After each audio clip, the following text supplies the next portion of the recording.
আজকে কাচকি মাছের চচ্চড়ি করেছিলাম দুপুরে রান্নায়। এই রান্নাটা এত বেশি মজা হয়, আমার কাছে মনে হয় এই একটা আইটেম দিয়ে পেট ভরে ভাত খেয়ে উঠতে পারি আমি।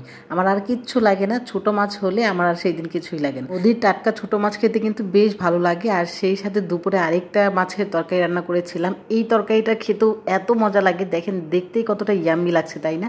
এই যে কিছুদিন মাছ রাখার পরে সেই মাছের কিন্তু টেস্ট চলে যায়, তো তখন আপনি যদি এইভাবে তরকারিটা রান্না করেন খেতে অনেক মজা হয়। আপনি চাইলে টাটকা মাছ দিয়ে এই তরকারিটা রান্না করতে পারেন, তবে আমি আজকে হচ্ছে দুই ধরনের মাছ মিশিয়ে আজকে রান্নাটা করেছি। আসসালামু আলাইকুম, হ্যালো এভরিওয়ান, আশা করছি সবাই ভালো আছেন। আমি আলহামদুলিল্লাহ ভালো আছি। বরাবরের মতো রান্নাঘর থেকে ভিডিওটা শুরু করেছি।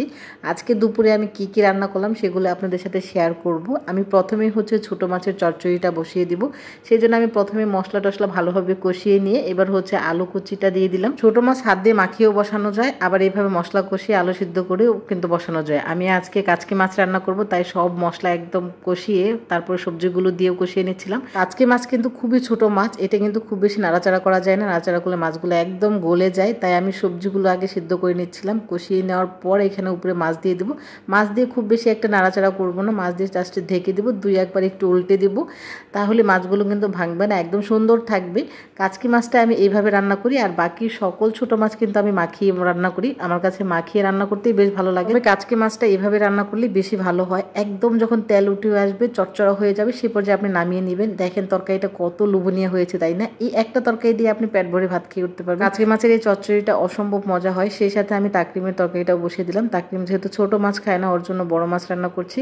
আর ফ্রিজে কিছু আগের মাছ ছিল, এখানে একটা বড় মাছের পিস ছিল আর কিছু হচ্ছে গুচি মাছ ছিল। আমি সবগুলোকে ছোট ছোট টুকরো করে কেটে নিয়েছি। তারপর এগুলোকে আমি হলুদ মরিচ আর লবণ দিয়ে মাখিয়ে নিলাম। মাখানোর পর এগুলো একটু কড়া করে ভেজে নিব। এই তরকারিটা খেতে এত বেশি টেস্ট হয়, আপনি চাইলে একদম টাটকা মাছ দিয়েও করতে পারেন, আবার চাইলে ফ্রিজের পুরাতন মাছ দিয়ে এটা করলে আপনি বুঝতেই পারবেন না যে পুরাতন মাছ দিয়ে এই তরকারিটা রান্না করেছেন, এত বেশি টেস্ট হয়।